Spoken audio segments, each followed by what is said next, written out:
come from one of your citizens. His name is Jacob Ibrahim from Ida.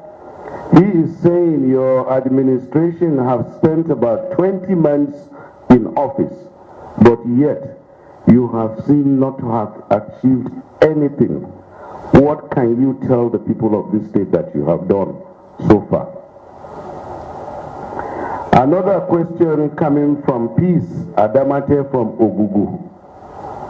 Madam Peace is saying that Kogi State was affected by flood, and there seems to be scandals concerning the management of the flood relief fund. Your Excellency, what can you say about this? Another question coming in from concerned people of the confluence city of Kogi State goes this way.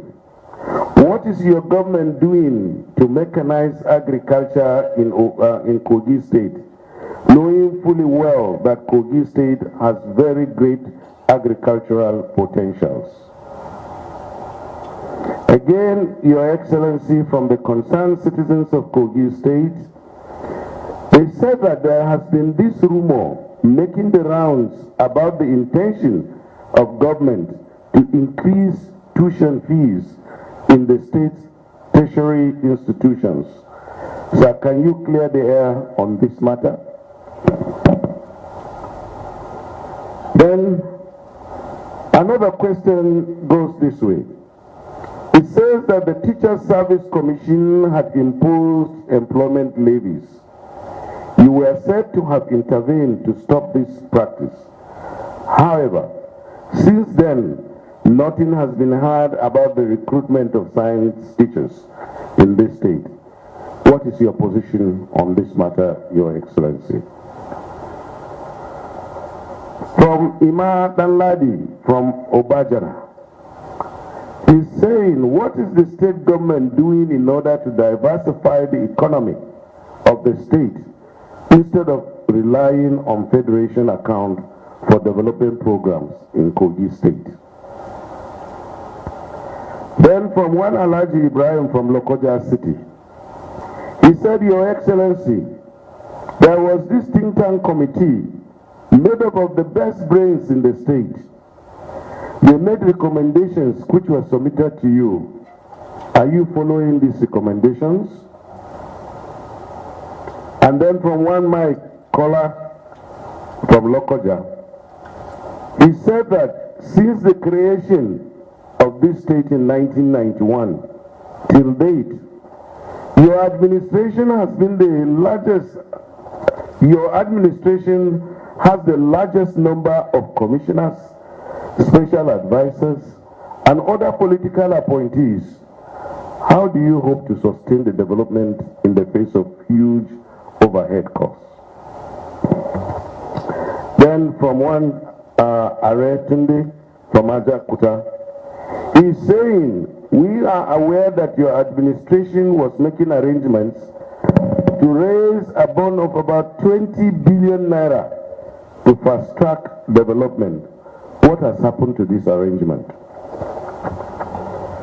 And then from Emmanuel Kolade from Ayingba, he said that some states are either acquiring aircrafts or building airports. With your background in aviation industry, when should we expect Kogi State to join this league? And finally, from my own side, from Jacob Ame, from Otupa, he said the major roads linking most of Kogi West to Kwara State has been in terrible shape. Granted that it is a federal road, what are you doing to make life bearable for the users of this road? May I now invite my colleague who has the other sets of questions to please come forward and direct his questions to the governor. Yahya Umar. From Abdul Ohoiza Okene, Lokoja Township roads have been undergoing rehabilitation since you came to power. The frequency of failure of some sections of the roads suggests poor handling of the construction or failure to give the road the required construction standard. There is also the intractable gridlock at Ganaja Junction. What is government doing to find lasting solutions to these two problems, Your Excellency? That's from Abdul Ohaiza in Okene. From Clarence Olayemi, you have succeeded in sanitizing the political landscape against the activities of thugs and other politically dangerous persons. That's politically dangerous persons. You deserve kudos for this. Now, 2015 and your rumored second term ambition in 2016 are just by the corner. With the approach of active politics, what is the assurance that thuggery and other political vices will not find their way back into the system? From Clarence Olayemi. From Ahmed Abdul via Facebook. Mr. Governor, don't you think Yard 4 Kogi is more political than real? Is there any possibility of Yard 4 providing permanent employment for the youths involved? Oliver Adeyemi sent in this question. Why do you have so many federal government projects in the state, Honorable Minister of Information? Please explain. For example, inland waterways and port development. That question from Oliver Adeyemi is directed out to the Honorable Minister of Information. From Lara Shehu, Honorable Minister of Information, do you think you have the energy and time to complete this tour, considering that you now have double responsibility in the cabinet? From Obonna Ernest, still to the Honorable Minister of Information, Mr. Marku Labarang, well, it could be either way. What makes Kogi so special that you have chosen to concentrate so many federal government projects here? This was the same thing I discovered when your team went to Katana. From Amu Ilyasu, Honorable Minister, what is the criteria for citing government projects in states? Why are some states getting more than others? From Eleojo Emmanuel in Houston, Texas, via Twitter, some states in Nigeria have adopted tax collection in order to foster accelerated development. What is the situation with regards to alternative sources of revenue for Kogi State? From Abdugani Olowo in Ashanti, Ghana, via Facebook, Lokoja is a historic city quite relevant in the story of 100 years of Nigeria's existence. Your Excellency, when shall you open your doors for the federal government and the private sector to make inputs in making the conference spot a national monument? For example, by building a bridge across the area for land availability on both sides. From Yakubu Adeza in Wellington via Facebook, Your Excellency, we hereby extend our warm greetings from Kogi students in Europe. Tell us about collaborations between the Kogi state government and United Nations bodies like UNESCO, WHO, and so on in accessing grants for development. 2. When will your states 100% cholesterol-free cashew nut bread achieve the industrial production mark? Obajana Kaba Egbe Road, Kogi West Senatorial Zone, Kogi State, is what Elder Elisha O. Olubiyo is writing on. This road is in a state of total collapse, a death trap and nightmare to those of us who routinely travel home. Several promises of reconstructing the road have not been fulfilled. May I humbly ask what the government is doing or will do to eliminate the hardship commuters are facing daily on this road, Obajana to Kaba to Egbe Road, Kogi West Senatorial Zone. From Belkisu Abdulrazak Oduoye of NTA, Kogi State is blessed with abundant solid minerals which private investors can exploit for the good of the people. Will you advocate for this in the national conference coming up? Your Your Excellency, your administration is focused on youth development. Do you have a skill acquisition center where men and women are trained in fabric weaving, dyeing, beads making, and so on? From Matthew Kujo,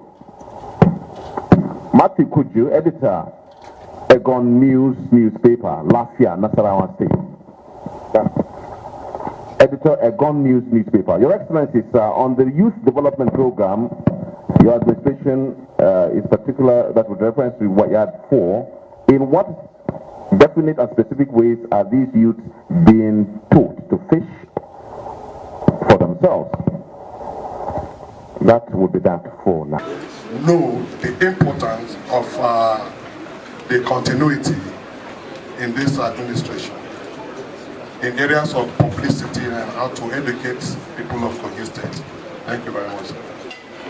The question is, by Kogi State University, Ayangba, and by Kogi State Polytechnic Lokoja, what are you doing so that we get the pedestrian bridge there where they can cross? Because me personally, I lost an in-law at Ayangba while trying to cross. In Kefi, where I'm currently a PG student, there is what we call a speed breaker from the beginning to the end. But in Ayangba, there will be a speed breaker, you play it off. And at the Kogi State Polytechnic in Lokoja, I don't think there is a speed breaker. The second question is to the minister. What can you do so that there will be a bridge from Lokoja to Shinta? A bridge from Lokoja, Ganaja Junction here to Shintaku. Because there is a federal road from Shintaku to the east. A bridge. Thank you so much. Thank you. Excellency, I'm Comrade Alpha Ibune from Kogi Youth for Progressive Change. Your Excellency, immediately you took over office sometime in January 2012. You immediately sprang into action by wiping the tears of the people in the rural areas by providing the free medical program, which has really given life to people that would have lost their life. Your Excellency, you are not God, but you gave life to people. And people are very, very happy and appreciative of that singular program. By taking people for medical treatment, operation within and outside the country is highly commendable. And the people of Kogi State, within and outside the country, and the people in the rural area, majorly, are really appreciative of your effort. So, Your Excellency, my question now from my organization is, what are you going to do to subsidize medical bills of the rural people in the public hospitals, both in the primary health care and as much as possible, Your Excellency? Thank you, Excellency. Okay, thank you. Can I have the set of first three from the middle? I'm Comrade Otori M. Saliu, the National President of Iron and Steel Senior Staff Association of Nigeria. I want to first of all appreciate my amiable governor for making it possible for the Honorable Minister Information to have visited Ajaokuta yesterday. I'm indeed very glad. The visit has wiped off a little bit of our tears, believing that at the end of the day, our own promise that you have given to us yesterday, we will fulfill it. Governor, our own pledge is that we are ready to work. The question now is that when are you going to come with Mr. President to Ajaokuta Steel? Honorable Minister, when are you going to come with Mr. President to Ajaokuta Steel? And the economic team, because seeing is believing. Most of these people, they sit down in Abuja there. They don't know what we are talking about Ajaokuta. Some just pass through. Some describe it as classroom. But by the time you now come, that was why I used the word yesterday, that the Honorable Minister, you have come and you have seen, and you are convinced. And by your statement today here, it shows that you are ready to assist us. Please and please. To those that are rating it at 20,000 workforce at completion, it is more than that. It is 30,000 at completion. By the time you do that, you know most of these menace that you have on the street, they will no longer be there. So my other question is this. Governor, I hope you will not be tired of Ajaokuta. I've seen you as one of the first governors of this very state that have greater concern to the development of the state sector. Please continue to visit us because it will give us hope. Thank you very much. The next person. Your Excellency, Salute Chairman. I represent Kogi Youth Peace and Transformation Initiative. As well, the Executive Director, I believe Nigeria will be great.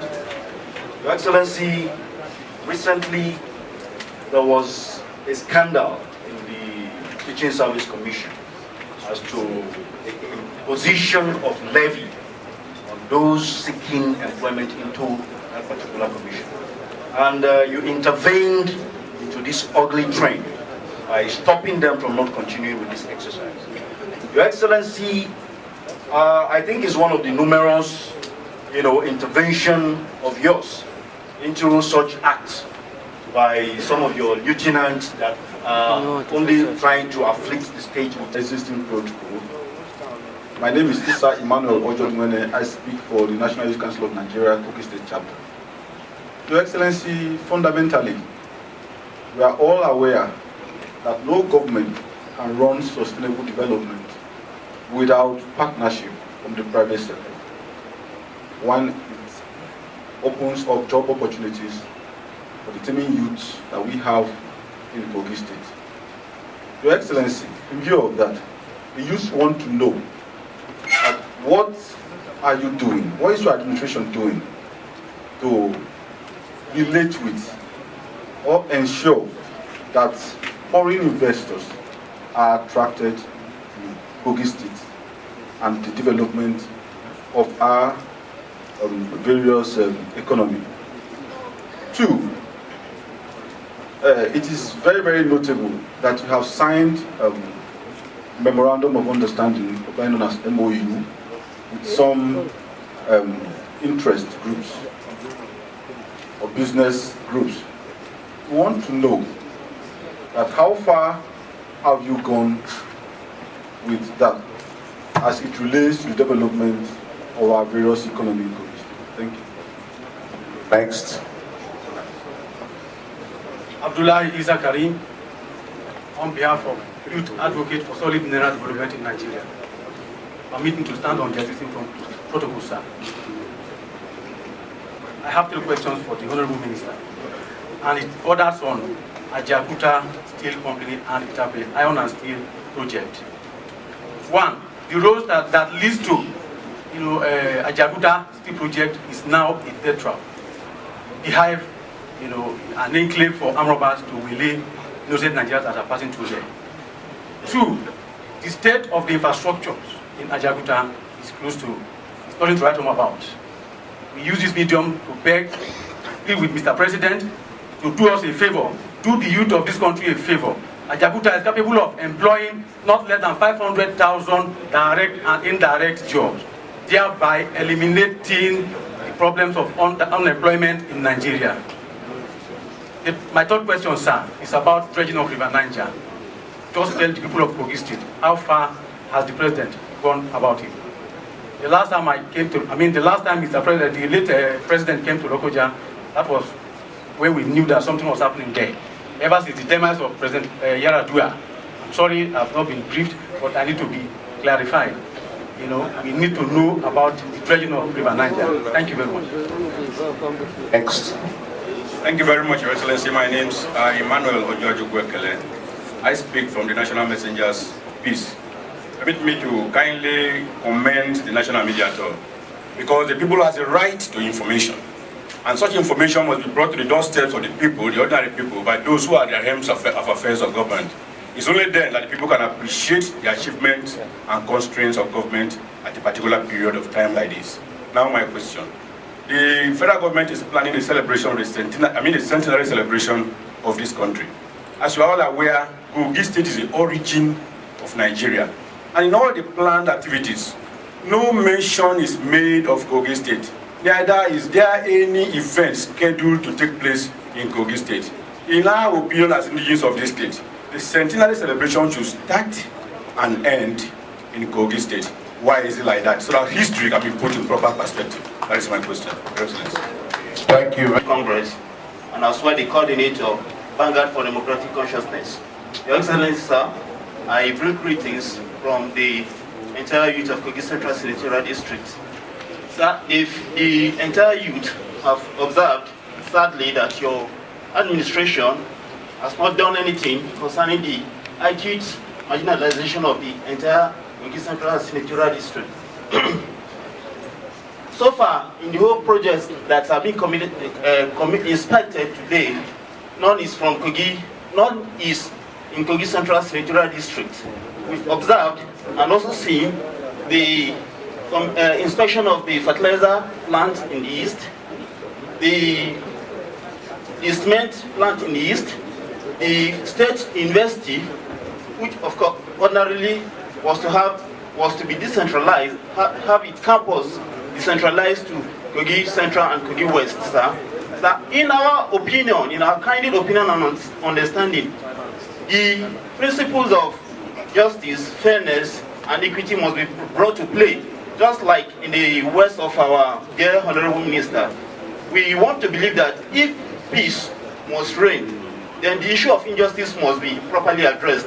For us from the Kogi Central Senatorial District, we've been badly marginalized, we've been subjected to untold hardship by the entire government that has come on board in Kogi State, and want to humbly ask Your Excellency that we, with the Kogi Central Senatorial District, contributed largely to your government and the vote that brought you to power. It is unfair for us to be treated this way. Therefore, I wish on behalf of the entire youth of Kogi Central Senatorial District and the good people of Kogi of that same area to ask that by this opportunity, this gathering here today, that the proposed decentralization of the campus of Kogi State University be implemented. Please, we ask. Thank you very much, sir. Thank you. Next. Your Excellencies, dear Halima Wada, Excellency, the wife of the Deputy Governor of Kogi State, Mrs. Tokumbo Awoni. The Deputy Governor, unfortunately, is absent on an assignment. The Honorable Minister for Information and Supervising Minister for Defense, Comrade Labran Maku, the Secretary to Kogi State Government, members of the Executive Council of Kogi State, members of the delegation of the Honorable Minister on this laudable good governance tour, citizens of Kogi State, my dear brothers and sisters, good afternoon to you all. First of all, I want to commend Mr. President and the Honorable Minister for Information for this idea of the good governance tour. I think it highlights actions of government. Government is hydra-headed, government is complex, and it's very difficult for citizens to know what the government is doing through the normal machinery of publicity for government. So this type of focused arrangement where independent people come around to take a look and give a verdict, maybe not by gradation in terms of saying you are number one, number two, number three, but a general outlook as to whether government is working, functioning, and providing development for our people. To me, it's a very laudable idea, and I commend the federal government. And as I said yesterday, in Kogi State, my own approach to administration or governance is that no human being is perfect, and no human being has absolute and total knowledge. And therefore, suggestions, criticisms, and ideas of how to do things better are always welcome by me. And I've taken note of some of the comments that have been made, and seen the direction and the profile of the good governance tour without hesitation yesterday, I announced to the gathering then that we will adopt this program in Kogi State, and every year we'll have a team from the state government go around the local governments to see projects being done by our local government and also the ones being done by the state government.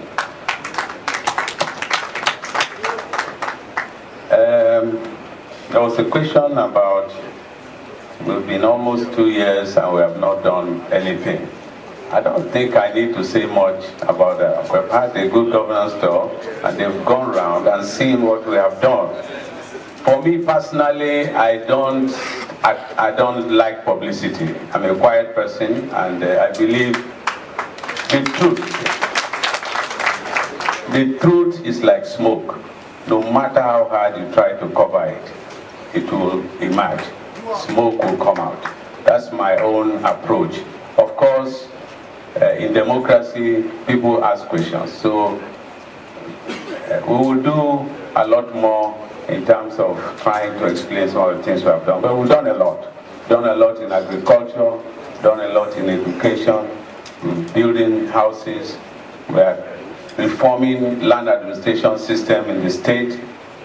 And we are training people. We've sent 2 teams of people overseas for training. We have people in Vietnam. And so many things are happening. We're also building roads. But as I said, our initial focus was continue the laudable projects of the immediate past administration so that the people of Kogi State can benefit from those projects. If we had abandoned those projects and just to play to the gallery, start new secretarial buildings, start a new stadium, start new hospital.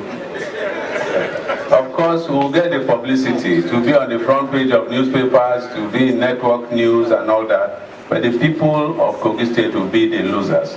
And I govern this state with conscience. I ask myself questions about how we are spending the bigger resources we have, and when I make decisions, I go to bed and sleep very soundly because I try to be fair and just to our people. So I believe from the independent reports, a lot has been done, and I have, I'm open to more suggestions. I think we've done a lot.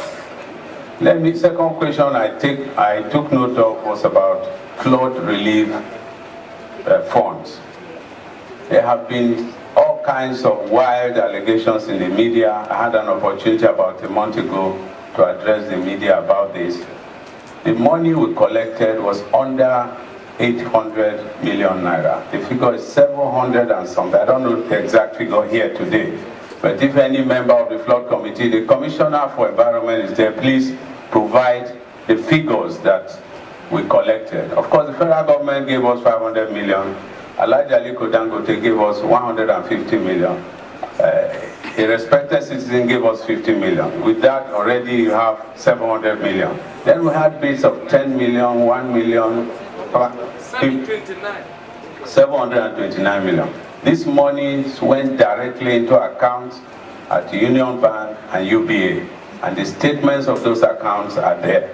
And the Deputy Governor did not, on his own, take any money out of the account. All the approvals were granted by me. So we are confident in saying that there was, to the best of our knowledge, no mismanagement of the flood funds. There may have been 1 or 2 inflation of items that we purchased. Now take note that we were under an emergency. We were trying to supply things and provide services to people who were displaced. And in that, some unscrupulous people may have taken advantage to make a few naira here and there. My focus was on how to provide facilities and services to those who were displaced. So I hope, we are accountable with regards to that flood money. To the best of my knowledge, no money was misplaced. There was no fraud. Third item was, what is government doing in agriculture?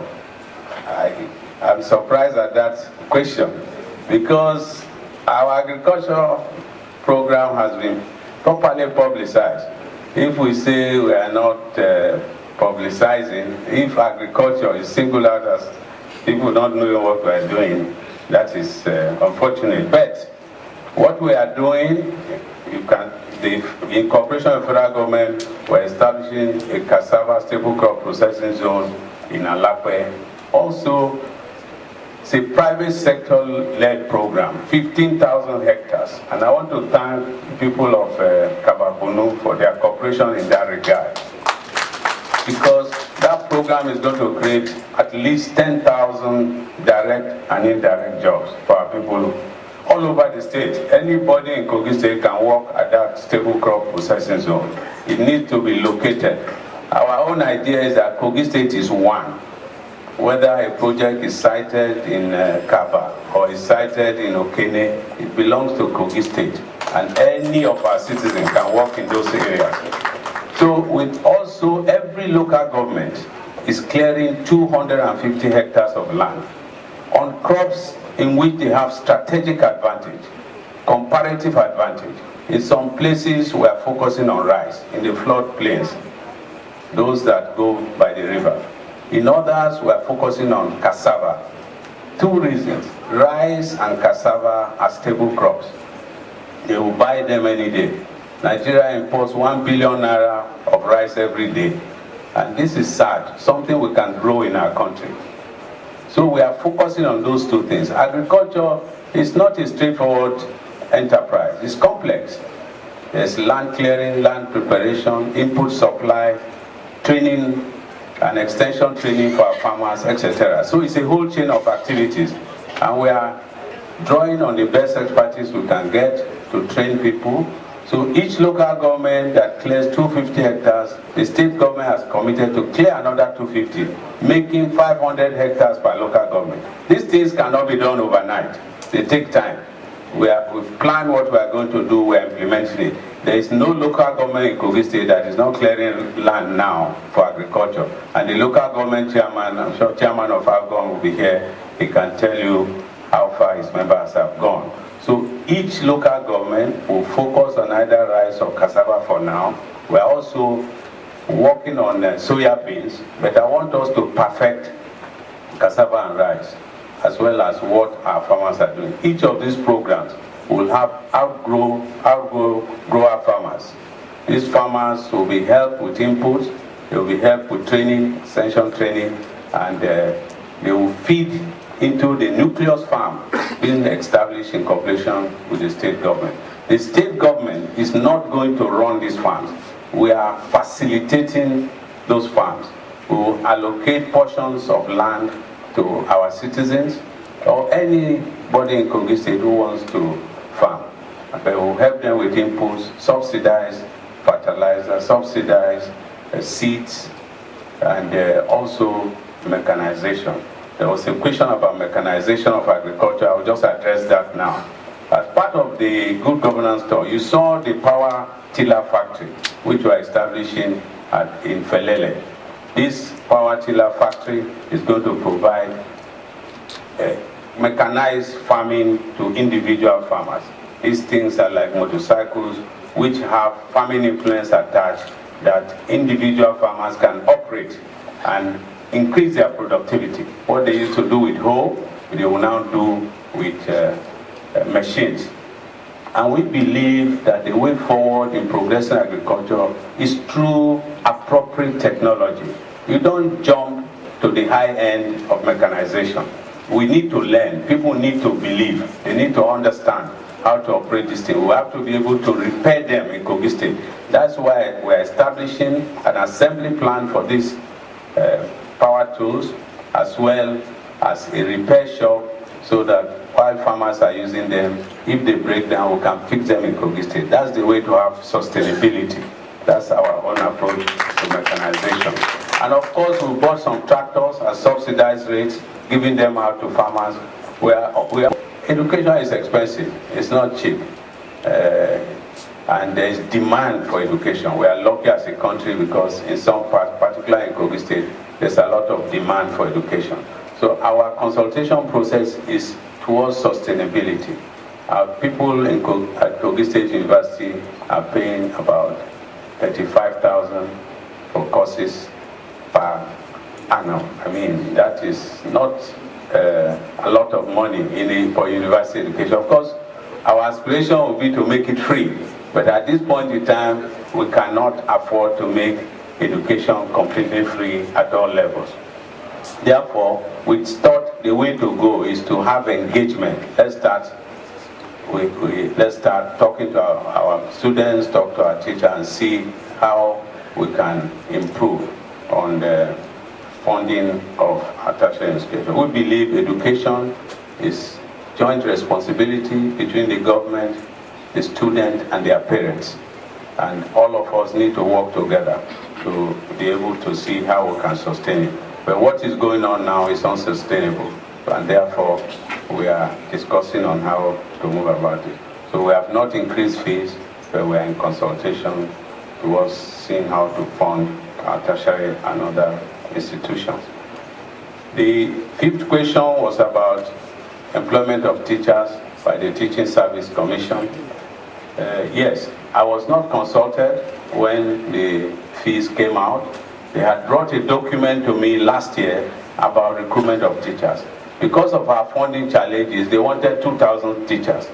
I have information that we have ghost teachers, ghost schools, etc.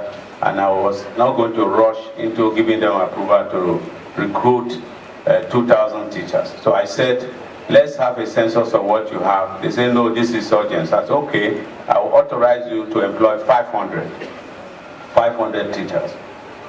And give me the modalities you are going to use for that exercise. Unfortunately, at that time, we had an acting chairman for TSC. A new chairman was appointed.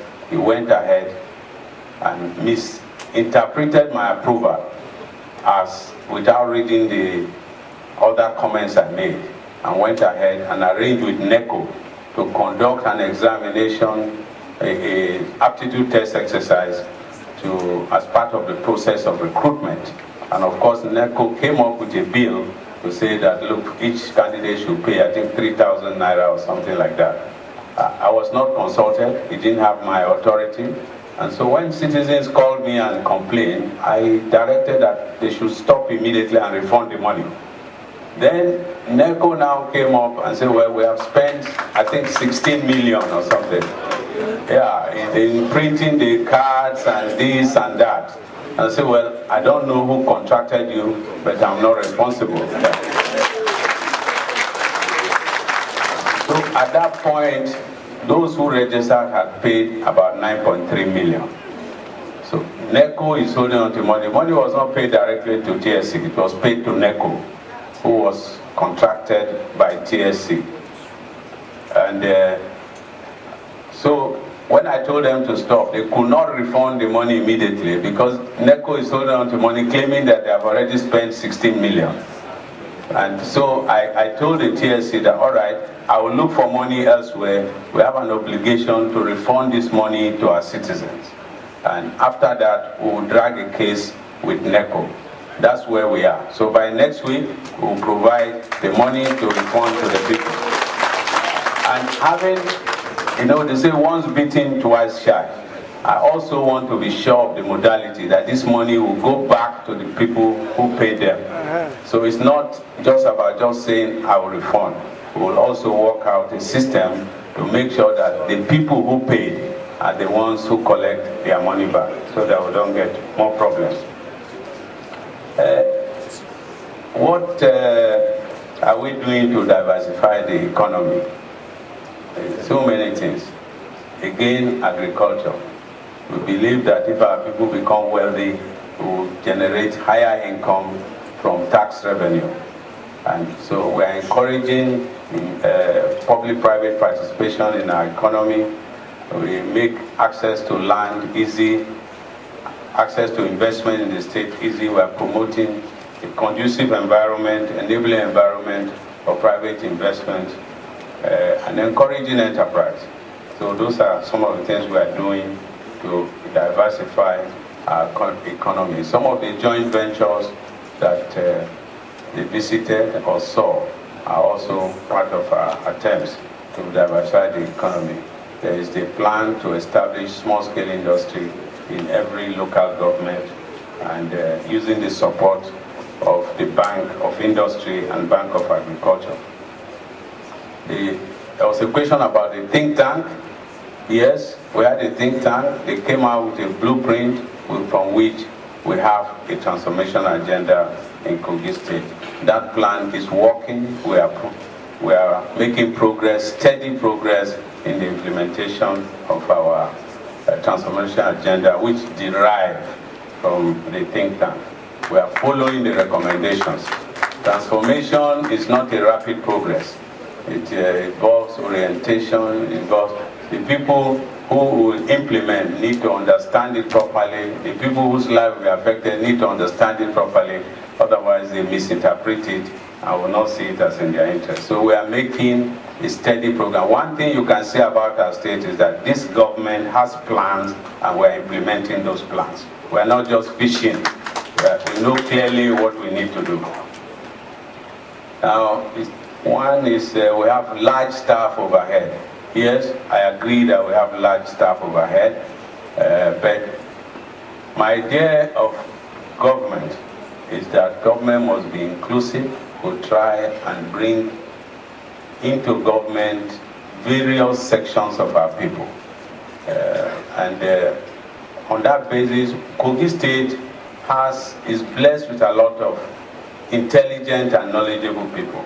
So what we have done was to try and attract as many of our people as feasible to come in. This is not to say we have 3.6 million citizens, we cannot employ everybody. We're encouraging them to do things for themselves.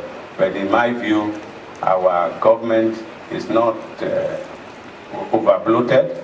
We have a lot of people, it's not overbloated, and those people are making useful contribution to the development and transformation of our state.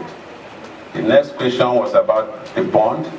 Yes, we are in the process of raising a bond of 20 million for rapid infrastructure development in the state, which will touch every zone of our state. And bond is not a 1 or 3 month process. There's a lot of processes. We are complying. At this point, I think we're about 90% compliant. So we hope that by the end of the year, the money will come. And don't forget, this is other people's money. And they want to be quite sure and clear that the money will be used for the purposes. One thing about the bond money, people who may think it will be misappropriated, let me use this opportunity to clarify how the bond disbursement works. The banks and financial institutions that are contributing to this bond are stakeholders in the bond project. Projects have been identified, which they have examined, and they found as realistic and workable before they accepted them. So while we're executing the projects, the financial institution will send their representatives to observe and to see that the money is being properly applied. So that's how it works. So we are making very good progress.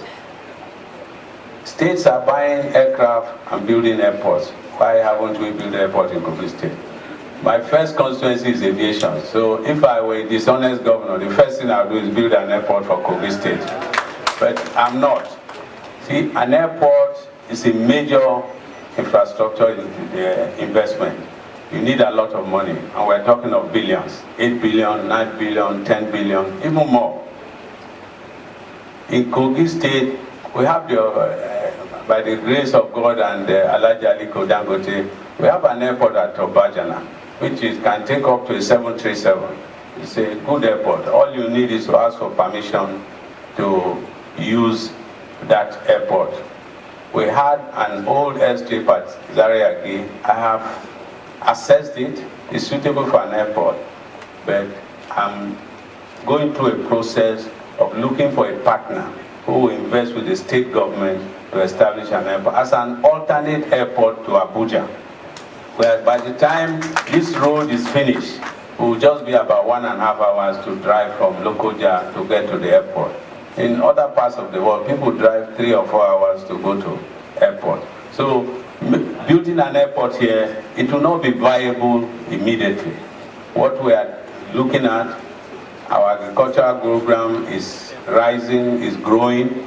So we are now working with the federal government to see how they can assist us, as well as private investors, to build an airport in Lokoja, which will serve as an alternate airport to Abuja, and also for evacuation of agricultural produce. As we are focusing on agriculture, we are also planning for the airport. But it's not something you do within the first year or 2 years of your administration, unless you can see an immediate viability.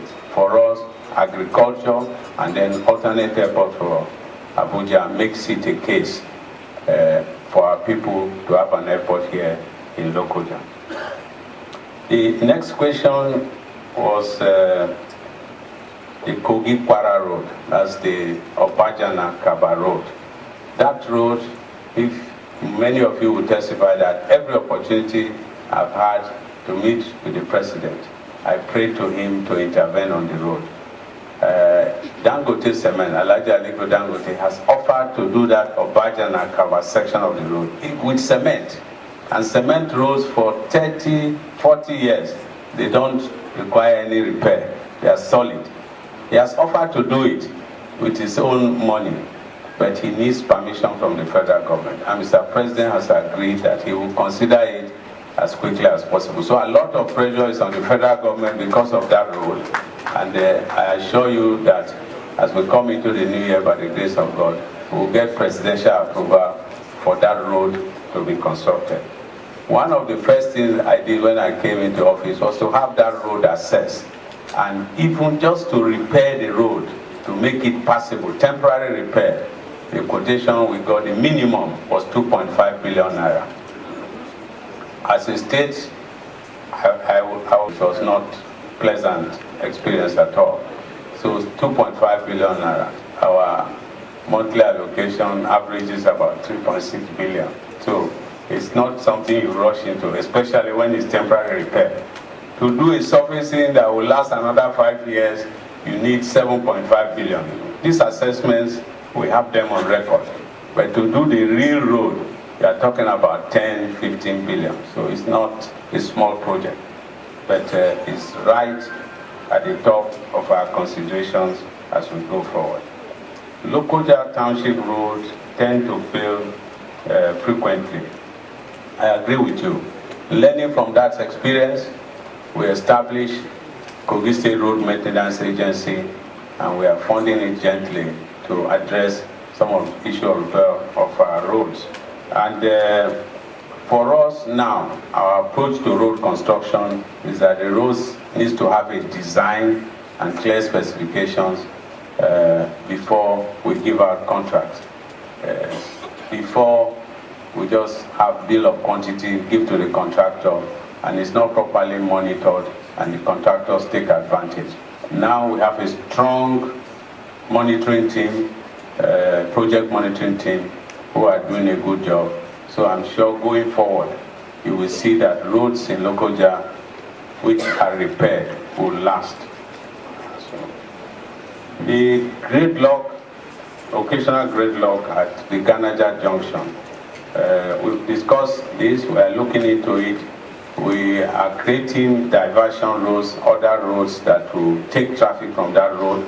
And we're also looking in future to build an overhead bridge to provide a better flow of traffic. Again, these are infrastructure projects. They need to be designed and planned properly before we go into them. There was a question about Togri. What are we going to do to sustain the relative peace we have now by elimination of Togri? Well, you know, one of my first actions when I came into office, and even during the campaign, was that we will never ever support Togri. He said complete no to Togri. And through your cooperation, we have been able to sustain the absence of Togri from Kogi State. I had said then during the campaign that my political ambition was not worth the life of any young man or young woman. and therefore I will never encourage thuggery. So let me give you full assurance that in conjunction with the security agencies, in conjunction with the will of our people, we will never allow thuggery to come back into play in Kogi State in 2015 or 2016 or 20 whatever. But it requires all of us, not just the governor, not just members of the cabinet or the security agencies.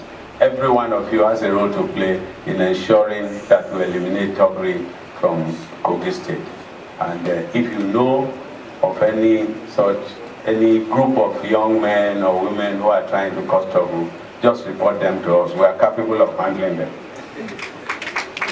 The next question was Yard for Kogi program. Is it political? Certainly it's not. Ask the young people. I've never called them to talk about politics. Every time I see them, I encourage them that there's pride in labor. You should work. The money you earn from work is sustainable money. Is clean money. I encourage them. And that program, let me use this opportunity again to explain, is that the young men and women are encouraged to save part of their monthly pay. And in a period of 1 year, if they save, for example, 50,000, we will double it for them. They don't work full time. They work from morning till about midday. After that, they go and attach to someone who is carrying out a trade or business that they would like to go into. And the government encourages our citizens to provide opportunity. So at the end of the year, by the time the person has worked as Yard for Kogi for 1 year, they would have saved some money. If you save 100,000, government will double it for you. Therefore, they can now go and establish their own business, thereby providing employment for themselves and for others in some cases. And that also opens room, because it's a continuous program. We have trained about 5,000, where as some exit to establish their businesses, others will take their place. So it's obvious that this is a sustainable program. It will remain part of our programs for employment generation for young people, and there is no issue of it fiddling away, because the young men and women will not allow it. But again, let me emphasize, it's not a political group, and they have never been encouraged to participate in politics other than the one that every one of us does as a citizen, as our right as citizens of Nigeria. There was a question about internally generated revenue. What are we doing? What we have done since we came was to restructure the Board of Internal Revenue. And I'm happy to say that since we came in, the internally generated revenue of the state has more than doubled since we came in. And so we are also blocking some of the leakages, because a lot of the money is paid into private account instead of government account. We are discovering some of those, we are blocking it, and those who are caught will be punished. I can assure you on that. So eventually, as we move on, again, we expect continued growth in our internally generated revenue.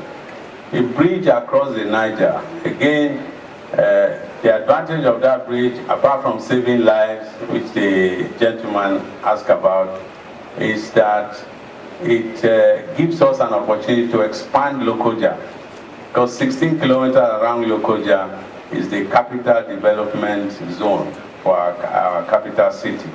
And if there's a lot of flat land across the Niger, and it will give us opportunity for people to live there and be able to work in Lokoja, and it also give us an opportunity to have a befitting capital. So as we expand Lokoja to the west, we'll also be able to expand Lokoja to the east for the capital.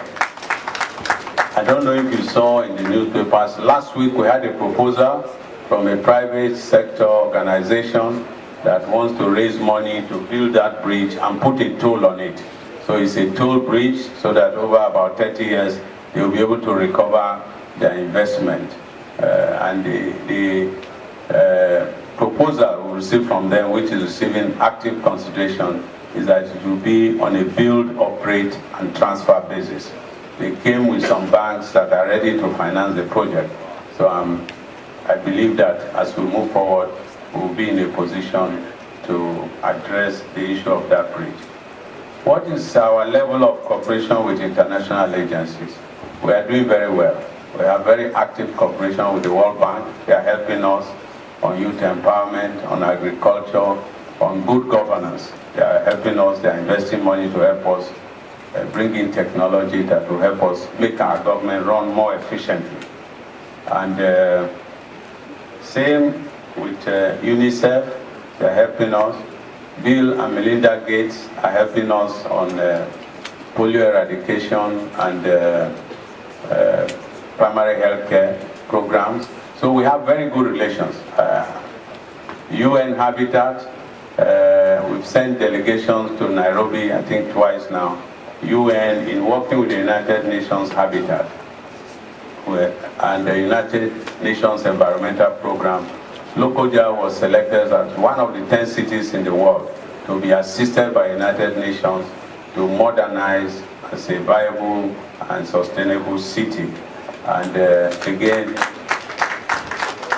Lokoja was the only non-country capital that was selected in the whole world. And it's something we should be proud of. And it's because of our good relations with international agencies and our approach to governance. The other question, and I tried to know the question, but there were so many and flowing very quickly. Cashew nut program.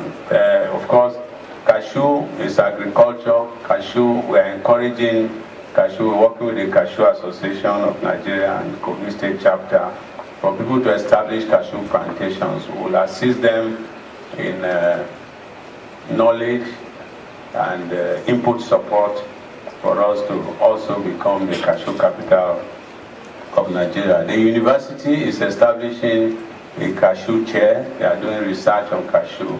They are also producing cashew and packaging it for sale as a commercial venture of the program of Kogi State University. And many of our citizens are growing cashew. Government will encourage and support them to expand their program, also in cooperation with the Federal Minister of Agriculture and Rural Development. And of course, I want to use this opportunity to thank the Honorable Minister for the very good and sincere cooperation we are getting with his ministry in pursuing our agricultural transformation agenda in Kogi State. They are telling me that I have 5 minutes, so I'm going to try and rush through because there are many more questions that I need to answer. Skill Acquisition Center for Dyeing and Weaving. The Skill Acquisition Center we have is not doing dyeing and weaving, but Cohen, the empowerment network established by the First Lady, have trained a lot of women on this. I think just last week they finished training some. So as we go on, of course, we're going to help them to expand the program across the state. Such programs are sustainable when they are driven by the people themselves, not just by government. And that's why we're encouraging an NGO like Cohen to carry out that activity for the government. I have talked about Yard for Kogi. There was a second question. Again, it's a sustainable program. It's not make-believe, it's real, and it will improve the lives of our people because it has to do with discipline, it has to do with enterprise, and it has to do with self-reliance. Continuity, well, I think I've talked about that. Continuity is good. And this is from my experience all over the world. Economy, we're talking of Asia, Malaysia, we're talking of Korea, we're talking of Indonesia, all these countries. Look at Vietnam. In 25 years now, Vietnam was dead out of a war. Today, they are the leading producer of rice. They are number 2 in the world, I believe. And this is through focused government. So what we have done in continuity is make sure that we complete these projects that are of value to our people. We were talking about the stadium. If we had abandoned that stadium at the stage I met it, I would not be able to sleep at night. But today, We can host international matches in Lokoja. We can host national matches in Lokoja. And we'll continue to promote it. And it's there for generations to come. Same, the Secretariat, the 5-star hotel, which is at the Confluence Beach. We needed to complete this project for the benefit of the people of Kogi State. We could easily have built another hotel, but it would be waste of public money, and I don't believe in that. Yes. The question about speed breakers at KSU and Kogi Poly, the Ministry of Works is looking at it, and very soon we will have a solution to that problem. We'll maybe build ones that they cannot just remove like that. But I'll leave it to our experts and engineers at the ministry who will let us know. The Commissioner for Works is not in the country right now. Otherwise, I would have asked him to explain further. Free medical program, we have visited many of their activities during the free medical program, and you need to see the patients in the beds, in the various clinics. These are generally brought to the doorstep. In some villages, you don't have clinics, so they even use schools as operating theater. But every time, we do this every quarter, they treat at least an average of at least 80,000 people across the state. 80,000. We've done it 3 times this year. The commissioner saw me at 8:30 this morning. I approved the one for the last quarter of the year for them to go around, because it's direct benefit to our people. People can see, they can feel the presence of government. People who have no hope that their disease will be cured or treated throughout their lives suddenly see government coming to their doorsteps, and it gives them belief in government. So what we have done is integrate it into health delivery system of Kogi State. And I'm happy that something that was started using a private agency, an NGO that used to come from Lagos with a team of doctors, volunteers from all over the country, has now been adopted in such a way that we have 4 teams that go around the state at the same time. So every local government is covered. We have a team from the specialist hospital, a team from our Ministry of Health, and a team from the Federal Medical Center. And I want to thank the Federal Medical Center for their contribution in that regard as well. Again, it's another sign of good cooperation between Kogi State government and the federal government. We do not believe in being confrontational with the federal government. We believe that it should be cooperative for the benefit of our people. That's what we do. Yeah, but there was a specific question about how about people in the rural areas, how do we subsidize their medical bill? What everywhere they go, any cases they have that they cannot treat on the spot, they will refer it to either the specialist hospital or any other hospital. As somebody mentioned, some we have had to send outside the country in some serious and pathetic cases. So we sought and have announced that no citizen of Kogi State will be refused treatment in any government hospital because of money. I will pay the bill. The government will pay the bill. So I think that answers that question. When will Mr. President come to visit Ajokuta still? I don't think I'm competent to answer that question. But what I can tell our citizens is that I'm working on this every week. When Mr. President came to commission Geregu, you saw in my speech there, I prayed to him to please revive Ajokuta. President has committed that Ajokuta is a cardinal vehicle for transformation of Nigeria. The President has said so, not once, not twice.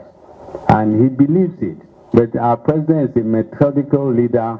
He studies things thoroughly before he comes out with his decision. And I'm confident, working closely with the Honorable Minister of Steel, Mine and Steel Development. I spoke to him yesterday on our way to Ajokuta. Both of us are working together to attract Mr. President out of the busy schedule to see Ajokuta, because nobody so far who has visited Ajokuta has left there without being sad that that project is abandoned. So I assure you that I will continue to work hard, and now with the support of the Minister for Information, combined with Minister of Solid Media Development, the 3 of us working together as a team, I think we'll have a higher capacity opportunity now to invite Mr. President and urge him to visit Ajaokuta still soon. I've talked about the TSC and refund of money, but the aspect that I did not address, which has come up in this question here, is so has the recruitment exercise been cancelled? No, it has not. What I've directed the TSC to do, the Teaching Service Commission, is to set up their own internal examination machinery in cooperation with the Commissioner and Ministry of Education to work out modalities to interview the people and select the 500 teachers that we need in the system. The TSC's excuse in going to NECO was that they wanted an independent organization so that political pressure from traditional rulers, our big politicians, to take their brothers and sisters and cousins who will not derail them to go and recruit unqualified people. So I told them that once your conscience is clear, you know you are doing the right thing, you can always explain to those people who are pressuring you. So very soon, I'm sure TSC will start the process again of recruitment. But I said by next week, we'll provide funding for refund to the people. Partnership from the private sector. Almost every week, you see investors coming into Kogi State now because of the environment we have created. So, and cardinal in that environment is security. I have focused on providing security and working closely with security agencies in the state. They are rooting out all the criminal elements, and we deal with them according to the law. This has provided environment for investors to show interest in Kogi State. No investor will come into an unstable state, and that is one of the attractions. They have seen that we are maintaining peace here in conjunction with our traditional rulers and political leaders, and that's why they are coming in. We have made a lot of progress in MOUs. The MOUs we have signed in various agro-allied and other enterprises. They are step by step. You sign an MOU, give the people confidence, you enter an agreement, they need time to import some of the machinery, train people and all that. That's why. But as we come into next year, by the grace of God, I'm sure that you will see activities. I said the Alu Cement was an MOU we signed, which has now become practical. There's a lot of work going on in that place, and we believe, as they told us yesterday, in about 12 months, they should be able to start operation. On housing, as part of our bond, we are going to build 3 or 4 bedroom houses, 300. We are going to build 350 2-bedroom, 1-bedroom houses for the low-income earners and people like that. It's part of the bond program. So as soon as the bond money becomes available, all those programs will start. We have already mapped out the land. The designs are being done at the Ministry of Housing, and next year you should see a lot of construction activity in the housing sector. And this will give opportunity for owner-occupier basis. It will also give opportunity to civil servants, private people, and individuals who are resident here in Kogi State. Maternal and child healthcare issues. Commissioner for Health is here. He will also testify that this morning I also approved money for him to carry out the 3rd quarter program for the child, maternal and child healthcare services. We do not joke with health, because health is wealth, and a lot of these things have to do with awareness and carrying along all the stakeholders, and that's why we try dedicatedly every quarter to carry out necessary activities. The Honorable Commissioner is there. If there is time, I'm sure he can explain a lot further for you, a lot further in terms of what we are doing in that regard. Ambulances, if you look outside, we have about 7 ambulances there, which are going to be distributed to the various local governments and zones of our state. There was talk of marginalization by a young man.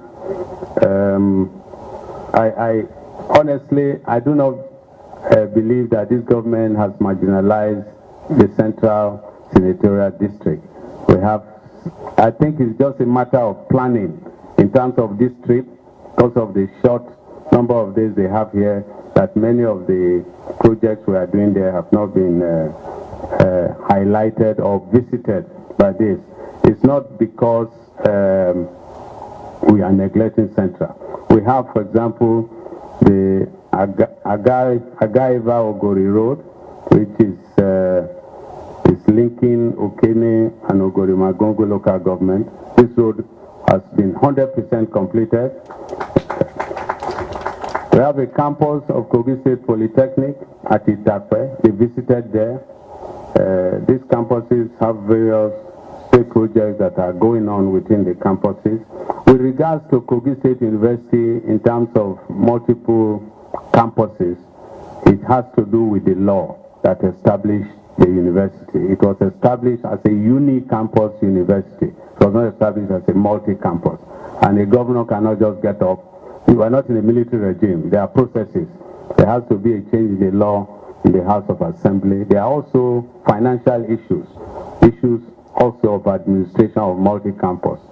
So these are things that need to be looked at before you talk about multi-campus. We are establishing the School of Nursing at Obangede.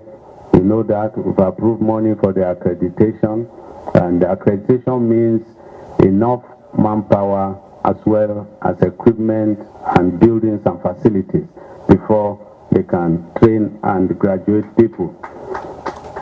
There is rehabilitation of Okene General Hospital, which is going on. There's agriculture going on in Central as part of our program. So, in my view, Central is well represented in this government, and therefore there is no question of about I think 400 members of staff at the College of Education Technical Kabas against 200 students. Well, if you come back in 5 years' time, we'll have 2,000 students and maybe 600 teachers. To get accreditation, you need to have the manpower as well as facilities.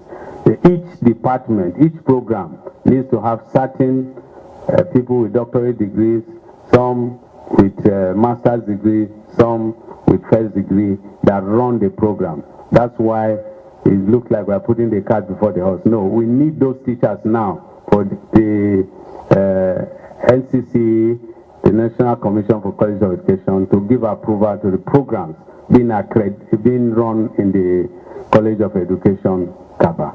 I think I have addressed many of the questions that have been asked, and I thank you very much. Thank you. Is that in me you have a sincere leader who believes in methodical planning and transformation of this state. I have a team that I'm working with who are also on that transformation train. What we need from you is patience, cooperation, sincerity of purpose. We do not believe that we have all the knowledge, so we need your feedback and input as we all work together to move our state forward. And peace and security are cardinal to development. So we urge you to remain peaceful, be aware of your environment, make sure that evil people are not allowed to reside in our state. Let's all work together to kick them out. But I assure you that as we go into next year, you will see a lot more tempo in terms of our infrastructure activities and other socio-economic activities from this government. God bless you. Thank you. Thank you. Thank you. Can we be seated, please?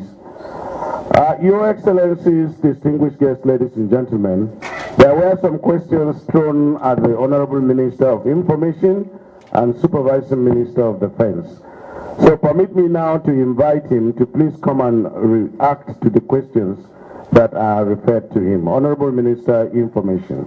You know, the rumor mill is taken over. So you can see these things have been discussed frankly here, and you have answered those questions frankly to the satisfaction of your people. Everybody will not be satisfied. There's no we human beings. There are those who will still go home grudging, but it's a continuing conversation. Let me say that as I was sitting there, there were also arrows targeted at my direction,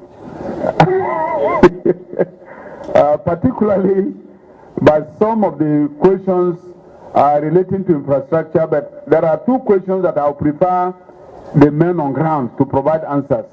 I will start with, I think, Motafaliu, the elderly man from Okene, who came and dismissed the dredging of the Niger as if it's a project that we didn't think about what we are doing. He said nothing, it's all negative. I would like to call the General Manager Engineering NIWA, Mr. Ede, to come out here and maybe try to educate our brother and others who do not understand the economic significance of the dredging of the Niger. And like I said, this is a project that's been on since, the ideas have been there since the 60s, but we never got them started until the late President Yaradua and President Jonathan are now bringing those projects to fruition. After he speaks, I will reassure Mustafa that if there is anything Kogi State should be happy about, it is the dredging of the Niger. And the economic consequences for your state are very huge. Please, Niwa. General Manager Engineering, National Land Waterways Authority, NIWA. Thank you for this opportunity. The use of River Niger have been a long-standing thing even before independence. Most of the companies we have up north, they're making use of the river. The steel materials used in construction of rails in the north were transported through the River Niger. But for some reasons, we neglected the use of River Niger even before the war. The condition of the river went so bad that people could not make use of it commercially. So the past government made attempts to dredge the River Niger. Some were not successful until our late president in 2009 commissioned the dredging of River Niger. To some people, the dredging is still not understood. The aim was to provide all-year navigation of the river with a minimum depth of 2.5 meters at low water and a minimum width of 100 meters. This is not dredging the river from one bank to the other bank. If that has to be done, I think the whole national budget would go into the dredging of River Niger, because the implementation of marine construction works very expensive worldwide, not only in this country. So the river was dredged, and for now we cannot make use of it because this should involve the private sector as well as the government. And what the government has done now is to build intermediate points that when these vessels start coming, making use of the dredge channel, they will have berthing facilities as they move along. So in that case, the government is constructing river ports at Oguta in Imo State, which is about 70% completed. The next one is Onisha, which has been completed and commissioned by the president. The next one is Lokoja, which at present is about 49% completed. And then Baro, which is 98% completed. We hope in the first quarter of next year, when cargo equipment have been installed, the Baro port will be commissioned. And there are other intermediate jetties along the river. So, meanwhile, some companies are making use of the dredge channel. Nino Trans is transporting ceramic tiles from Ojakuta down south, Onisha, and beyond. Selling oil. The oil company is carrying crude oil from the Delta, from the upper part of Delta down to the Atlantic Ocean for foreign transportation or onward transportation out. Agricultural farmers in Loko and Omaisha in Nasarawa State are also transporting the yam products down to Ndoni. And they said it used to take them about 2 weeks to go from Loko to Ndoni, but after the dredging, it now takes them about a week, 7 days. And that if River Benue is dredged, it might take them a later time, like 4 to 5 days. So the river is being used.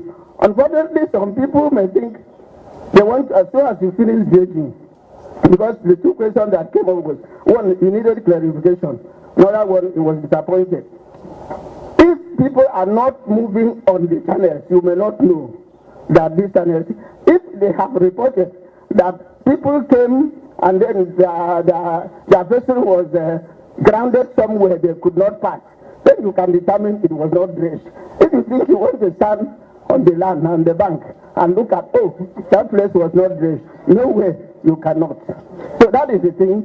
We thank the government very much because, obviously, with improved marine transport inland, the economy of Nigeria is on its way growing. Thank you. Thank you. Well, Your Excellency, that is the truth. People just stand at the river bank and say nothing is happening. You are not an engineer, you are not an expert, and you don't monitor developments there because it's not part of your daily life. So I want to assure you that even as we have placed order at the national level to buy badges, because without acquiring those badges, I mean, nobody will be able to just place money because it's a new channel. The private sector needs government to go ahead. And I can tell you that already the federal government has already made orders for the purchase of badges for transportation along the channel, which will be made available to companies that specialize in managing them. So by the time we complete the river ports and we fix them up to Barrow and place those badges there, private people will also now come in. So it is not true, Aliu, that there is no result or it's negative. That comment is entirely uninformed. And I can assure you that already economic activities and the usage of the channel, even now, is going on. And there is a maintenance contract. Before you think that it is dredged and therefore silt would come in. No, there is a maintenance contract to continuously keep the channel free of sedimentation. So that is also part of the capital dredging. So that one is going on. So it is not true the comment that were made, and I can assure you that it's a very huge economic project that will impact positively. I believe in another 3-4 years when we meet, when these river ports are functional, you will then see the consequences of what we are doing now in terms of impact on the development of the economy, not only of the places where these river channels follow, but indeed the economy of Nigeria as a whole. Now there is the question about the Obajana Kaba road. Yes, before I left to this place, we discussed that road with Senator Smart Adeyemi and other stakeholders. I can assure you that we have also read the Ministry of Works. We expected that road to already have come to the Federal Executive Council for procurement. The processes are on. It reached a point where the Bureau for Public Procurement asked for certain clarifications on the submission of the Ministry of Works. Right now, those clarifications are being answered, and immediately that is done, the federal government is going to procure that road for total reconstruction. So that is going on. So I just call for your patience, because you can see the question that were asked. Why are there so many projects in Kogi? And you can see we are still not satisfied, and will never be satisfied because the human mind wants to continuously make progress. So that road will be fixed. As for the bridge you want, well, we can't do everything one day. We can't do everything one day. The governor just told you he wanted to go and intervene on this stretch of road, and they gave him bills ranging from 2 billion, 7 billion, up to 15 billion. So the federal government's engagements are highly capital intensive engagements. If you just take the dualization of the road alone from Abuja to Benin, it's a huge investment. If you take the dredging of the Niger and the river ports, they are huge investments. If you look at the road we saw yesterday, moving from again Ajakuta to Otupa, Ayimba, we have actually completed that road. In fact, the contractor told me on the 15th of December they will exit from that road completely. We would have done 100% rehabilitation of that road. So a number of projects like this are ongoing in Kogi. And I can tell you this clearly. Even some of my colleagues on the tour were telling me, Osadolo, the one saying, well, it will appear that Kogi is benefiting even more than Edo, which now has all the roads leading to Benin are all dualized. Edo State, Benin to Lagos, dualized. Benin to Ori, dualized. Benin to Onitsha, dualized. Now Benin to Abuja, also dualized. All these are federal roads, they are not state roads. They are not state roads. So we are doing a lot of things across the country. So I want to say that for Kogi, you see our hands in agriculture, you see our hand in river, port and river transportation, you see our hand in the railways, you see our hand in fertilizer plant, our hand in education. Now, as I said yesterday, the Vice Chancellor of Kogi State University told us that as at yesterday, 5 new projects are ready by the federal government through ETF for commissioning there. 5 new projects, just in your own state university alone. And he says they are already procuring 27 new projects with 600 million naira funding from TED Fund already, just in the Kogi State University. In the case of Polytechnic, I told you 1 billion has already been procured and projects are going on in Kogi State Polytechnic. And the question was asked yesterday, if somebody misleads you that there are no infrastructural projects going on in the universities in this country, particularly in the face of the unfortunate ASU strike, I have proven consistently that never in the last 30 years was so much money going into infrastructure in the university as at this moment. Never. And this is not only through TED Fund, which signature is in every federal and state higher institutions in Nigeria today. Everyone, whether it's a college of education, a polytechnic, or a university, you have the signature of TED Fund there in terms of infrastructure.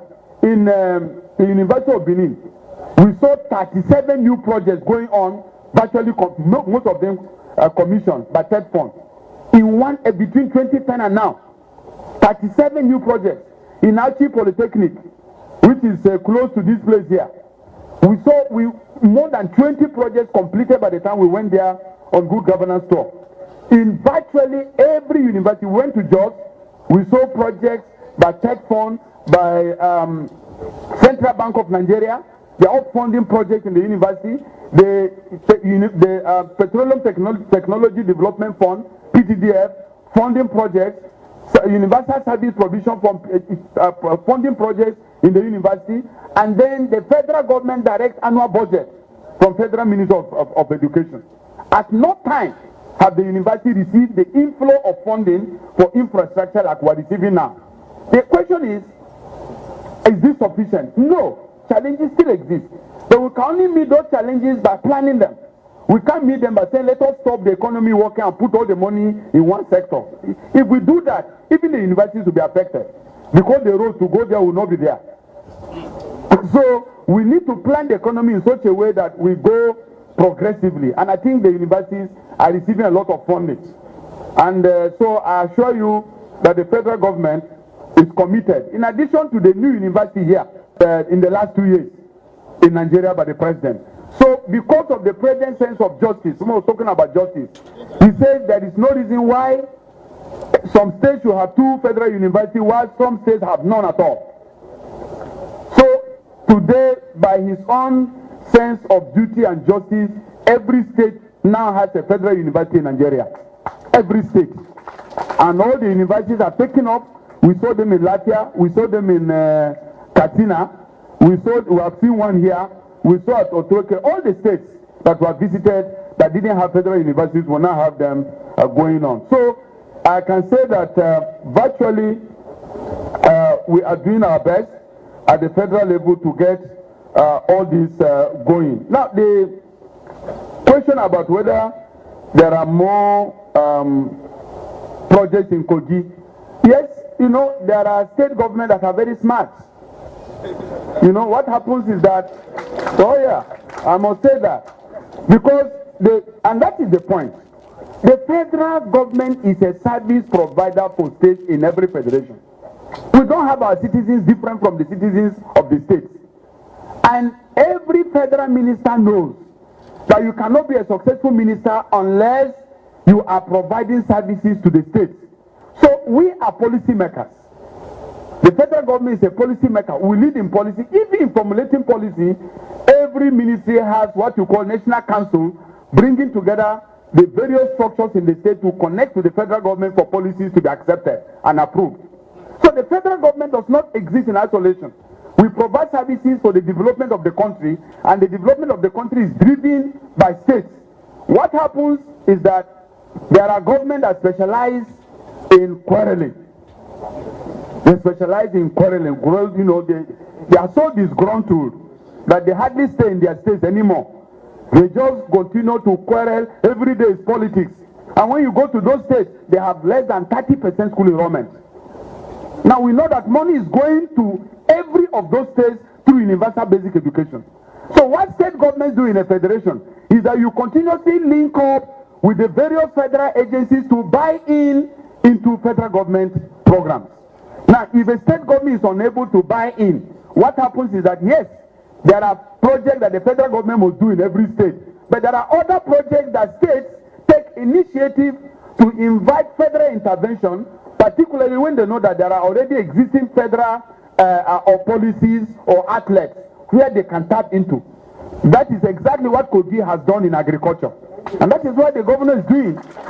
You know, rather than hanging around and attacking people and leaving the government of his state and running from pillar to post, he concentrates here in Kogi to see what he can get to update the development of Kogi state with the federal government. And that is the point. And that is what is required, you know, for states to develop. So it's not as if the federal government is partial towards any state. The only difference is that whereas some governors are busy working with the federal government to bring development to their states, others are running around quarreling about politics, and that is the point. But even in those states, I can assure you that so much federal government projects are going on. There is no state in the federation today without significant presence of the federal government. None. Even in opposition states, like Edo, like we have said before. Before we went to Edo, there was a lot of hoopla. When we went to Edo, we said, look, Edo is running on a federal infrastructure. Every major road leading in and out of Benin is federal. It's federal. So when people keep making noise, they do so because they have a lot of free time to make noise rather than concentrate on development. Since the federal government has done so much already, you know, in those places. So I want to tell you clearly that it is, and for those of you who follow me around, you will confirm that there is no state we went where the federal government does not have overwhelming presence. There is none. There is no single state. In Rivers, for example, people may not know. The only phase 3 on airport is being virtually completed. Built in the last 2 years. Only is now almost taking over Lagos as the largest seaport. And only is the only one place where you go today, you have 24-hour clearance of goods already taking place in Port Harcourt. These are all federal initiatives. A lot of developments are taking place. So we want to say that my challenge to the media always is that we are not discussing development. And this is worrisome. Because this democracy is about telling people what is happening for their daily life. This is not going on enough. You can see that even the governor says here, he has been explaining his agricultural program. Somebody says he doesn't know anything about it. And this is the problem that we face all the time. Citizens also need to develop the capacity to find out. Because some of these things we upload them every day, social media, radio, television. So when you have some spare time, please share time between leisure and also finding out about information. We give it to you, but if you are not receptive, you won't receive. So I think it's important that the targets are also receptive of information. This is very, very important. Now, finally, because a lot of time has been spent, let me again thank the governor of Kogi State and the people of Kogi State for this conversation. No state will develop until the people are united around development issues. Whatever governments are doing, they are not doing it for themselves. Once elections are over, we need a period to develop our states. We need criticism all the time to stand on our feet. We are not saying that those who disagree with government are enemies. No. They are saying their mind. Sometimes we learn a lot from them. Of course, some of the criticism could be highly negative, completely out of political vendetta. But that is not the issue. The issue is for those of us who are in position of responsibility today to continuously focus, be calm in the face of those opposition, and be on our jobs. Because sometimes the distraction is to make sure you stop working. You know, so these people who are criticizing us, they don't have any mandate to deliver. We have a mandate to deliver. And so we need to work harder. That is the point where we're going state to state to see that work is going on, and in Kogi State, certainly work is going on. That is what we have seen. Work is going on. At the federal level, we want to thank you for the cooperation. We are seeing the result of the cooperation all over Kogi State. So this president is out to help. The question about visiting Ajakuta, even if the president comes and sets up and sleeps in Ajakuta, it will not develop Ajakuta.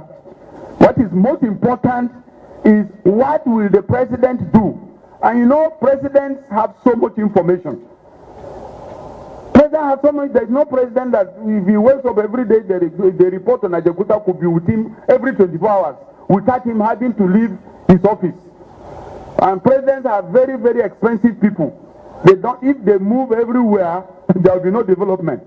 They rarely move around because for a president to move, there is a lot of protocol, lot of costs, so the president has tried to reduce this movement so that he can focus, and that focus you can see the results in the economy, see the results in railway, see the results in power. If he keeps traveling up and down, he may not have any concentration. I'm not saying he will not come to Ajakuta when the right time comes, but I believe it will not be right for the president just to come and see Ajakuta that is not working. It will be better that the president has finished conceiving after proper consultation with those who should be consulted, after exiting the legal entanglements between Nigeria, the Minister of the federal government and the Indians. After all these problems are resolved, then some of the initiatives are already going on because something is already going on in Ajakuta. That is what the management told us. Something is already going on. So by the time we exist that and there is a proper Marshall plan to recover Ajakuta, then the president will now come. He will not come and see the place and go back. Now, what is clear is what can we do to revive Ajakuta? That is the most important thing. I think between the governor and all stakeholders, it is clearly understood to us that this huge investment cannot be allowed to go waste. We need to do something about Ajakuta, and I can show you that the president, the federal government will do something, already do something about Ajakuta. We need some patience. So we leave Kogi at the edge of a new dawn. This is more or less a centenary visit because I think the time was delayed so that we can come close to 2014 to Kogi State. So we want to say that this place where Nigeria originated is a place that we hold dear to our hearts. You people are lucky, but the truth of the matter is you need to work harder on all the programs and the projects we have seen. Citizens must also take responsibility for the things they can do every day for the development of the state. So we need to be focused and to cooperate along ethnic, tribal, religious lines. Those ones can delay development. What is important is the unity of purpose, and everybody is not going to have everything the same day. But with perseverance, we will all reach there. I believe today is a significant signpost for Nigeria going forward.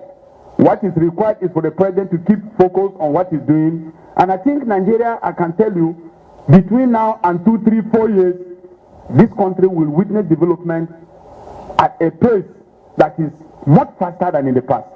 Yes, issues of poverty are still there, but the GDP growth means that as the economy expands, opportunities will come. Job creation is going on. Last year, in 2012, the economy generated 1.6 million jobs. These are statistics that are coming from agriculture, coming from the various construction agencies.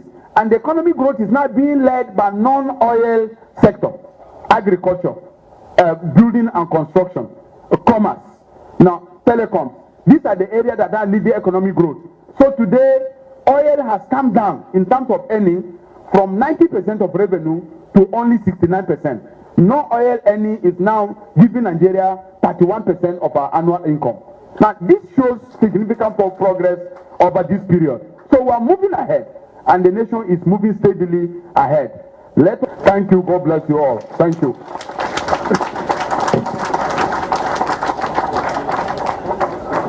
We thank the Honorable Minister of Information and Supervising Minister of Defense for the interventions. Your Excellencies, distinguished guests, ladies and gentlemen, we are now coming to the